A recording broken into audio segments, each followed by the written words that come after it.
96 missed calls. That was the first thing I saw when I finally picked up my phone. I frowned at the screen, brushing sand from my fingers. That can't be right. The turquoise water stretched out in front of me, calm enough to look painted. A waiter walked past with a tray of tropical drinks. Somewhere behind me, a couple laughed as they took selfies by the shoreline. Then my phone vibrated again. Ryan. My older brother. The same brother who had texted me 6 days earlier. Don't come to the wedding. Another vibration. Then another. Voicemails. Messages from Mom. Dad. My aunt. 3 vendors I recognized. Even 2 unknown numbers from our hometown.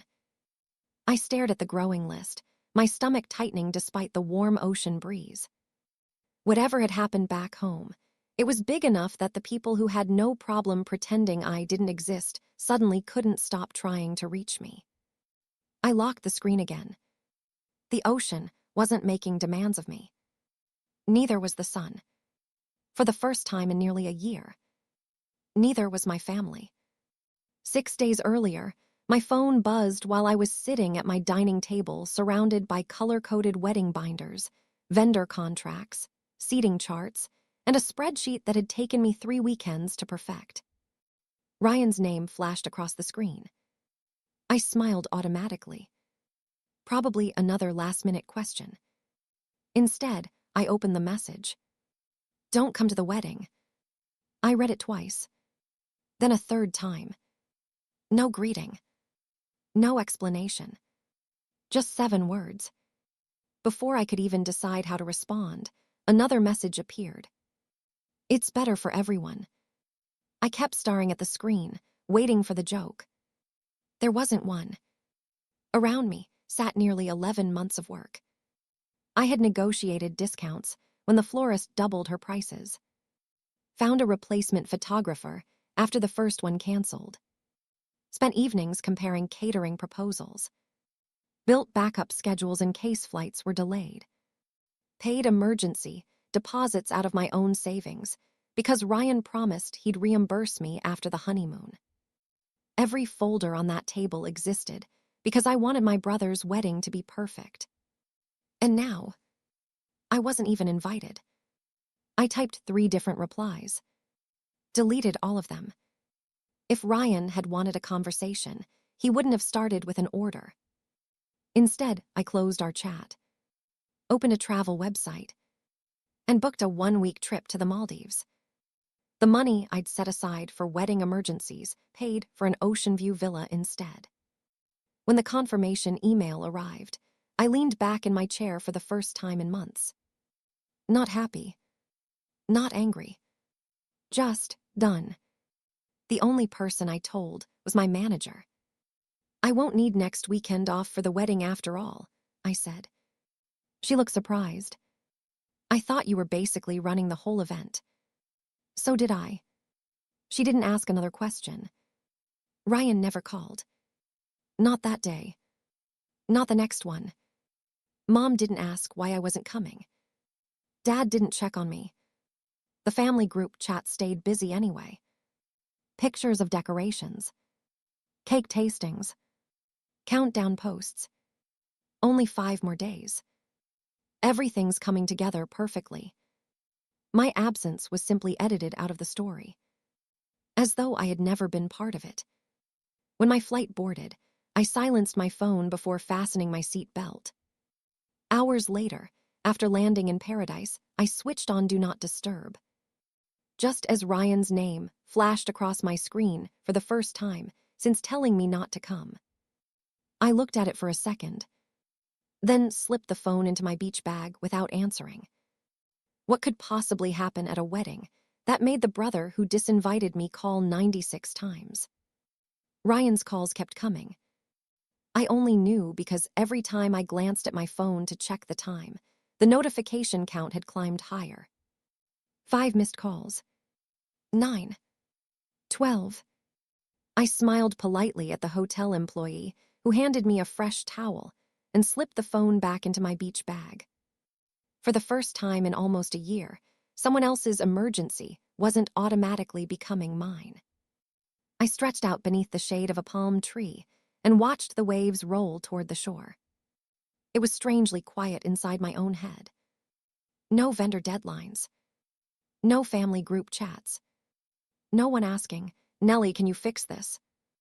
That silence reminded me of just how loud the previous 11 months had been. Ryan had never officially hired a wedding planner. "We don't need one," he'd said with an easy grin months earlier. "I've got you." At the time, it had sounded like trust. In reality, it became unpaid full-time work. I negotiated with florists who kept raising prices, tracked RSVPs when relatives ignored deadlines, built detailed timelines for photographers, musicians, and transportation companies. When a bakery canceled 3 weeks before the ceremony, I spent my entire Saturday finding another one. Every crisis somehow landed on my desk. Whenever something worked out, Ryan would pull me aside. "I seriously couldn't do this without you," he'd whisper with a grateful smile. Then, when family gathered, he'd raise a glass. "Emma's family has been amazing. They've done so much." Not once did he mention me. His fiancée, Emma, would simply nod as if everything had organized itself. The final planning dinner should have been a celebration. Instead, it became a trial. Emma placed her wineglass on the table and looked directly at me. "Nellie," she said evenly, "don't you think you're getting a little controlling?" The room fell silent. I blinked. Controlling. You always have another checklist, another suggestion, another backup plan. This is asterisk our asterisk wedding. I've only been handling the things you both asked me to handle. Emma folded her arms. Maybe it's time to let go. Every eye turned toward Ryan. He knew exactly how many problems I'd solved. He knew how many nights I'd stayed awake, making sure everything would run smoothly. All he had to do was tell the truth. Instead, he looked down at his plate. "I think Emma has a point." That single sentence told me everything. The next morning, his text arrived. "Don't come to the wedding." I didn't argue. I closed every planning spreadsheet, logged out of the shared vendor portal, left every wedding coordination group chat without announcing it. No dramatic goodbye. No speech. Just gone. The surprising part wasn't how easy it was to leave. It was that nobody seemed to notice I had. Late that afternoon, I was walking back through the resort lobby when one of the front desk employees hurried toward me, holding my phone.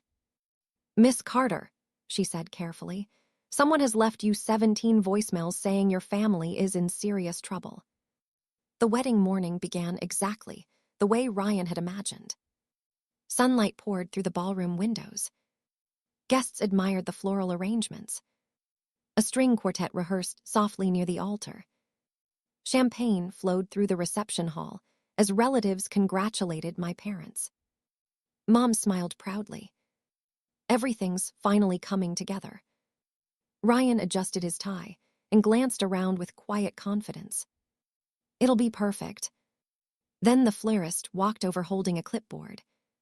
"Excuse me," she said. "Has Nellie arrived yet? I need her final approval before we place the ceremony arrangements." Ryan barely looked up. "She's handling things remotely." The florist hesitated. "I've called her 3 times. She's probably busy." The florist nodded uncertainly and stepped away. Ryan exhaled, believing the moment had passed. It hadn't. Within 20 minutes, another problem surfaced. The transportation coordinator hurried into the lobby. "The shuttle schedule doesn't match the guest list." Ryan frowned. "What do you mean?" "I only have version 3. There shouldn't be a version 3. There is according to Nellie's emails." Ryan forced a smile. "She'll straighten it out." He pulled out his phone. "Call." No answer. "Text." No response. Meanwhile, the photographer approached.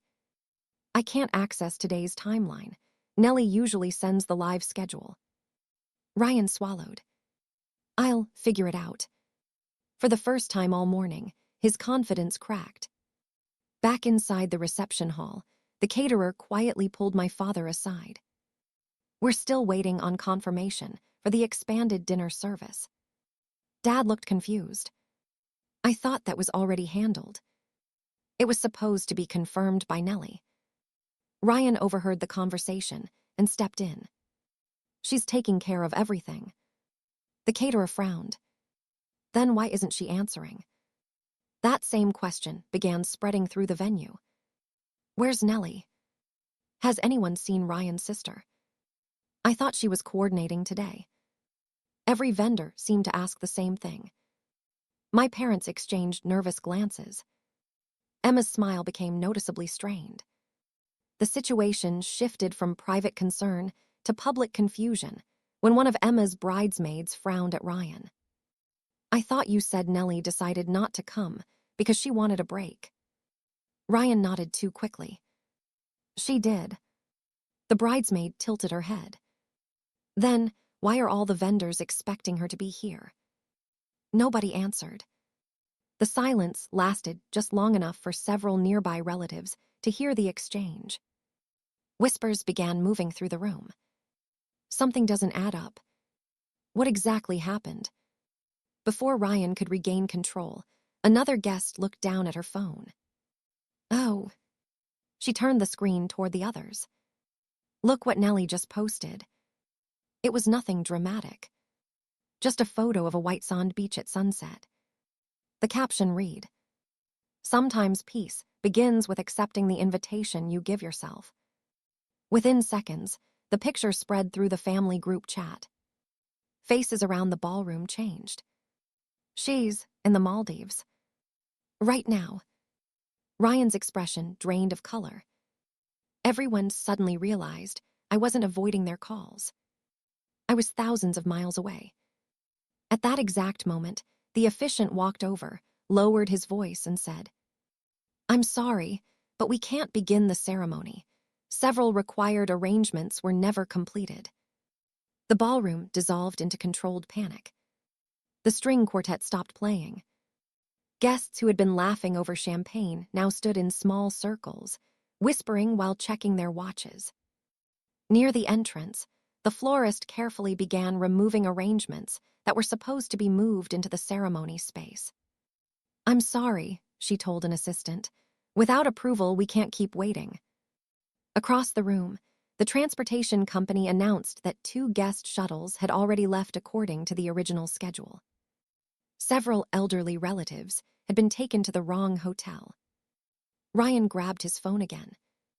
Call. Straight to voicemail. He tried again. Nothing. Then another text. "Nellie, please answer." A minute later, another. "We just need 5 minutes." Then another. "Please." For the first time in his life, there wasn't a crisis I rushed to solve. Emma cornered Ryan beside the bridal suite. "What is going on?" she demanded. "I told you, she's handling things remotely." Emma held up her own phone. "Then why hasn't she answered anyone?" I don't know." She stared at him. "No, Ryan, tell me the truth." Before he could answer, the venue manager approached carrying a folder. "I need whoever has authority over the vendor schedule." Ryan reached for it. "I do." The manager shook his head. "According to every contract we have, final authorization belongs to Nellie Carter." He opened the folder. Every amendment, every emergency plan, every schedule revision was approved by her email. Ryan froze. "I can explain." "So explain." Nearby, my parents listened as one vendor after another repeated the same thing. Nellie confirmed this. Nellie negotiated that. Nellie approved the backup. The photographer even pulled up his email history. There isn't a single message from Ryan about today's logistics. The caterer quietly added, "Honestly, we assumed Nellie was the wedding coordinator." Dad slowly looked toward Ryan. "You told us you had everything under control." I thought I did. Mom's expression changed. When was the last time you actually spoke to your sister? Ryan didn't answer. Because everyone already knew.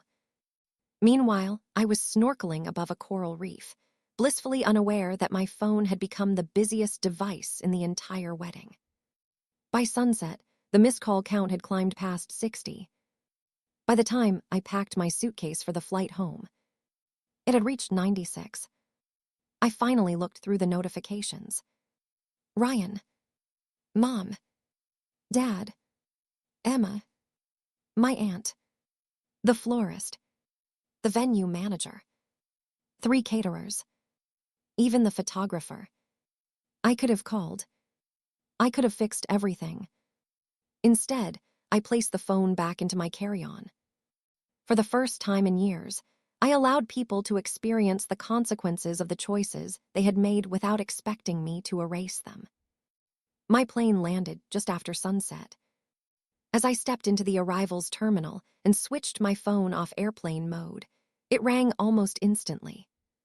Ryan. This time. I answered. There was only silence for a moment. Then, in a voice I'd never heard from him before, he quietly said, "There's something I never told anyone."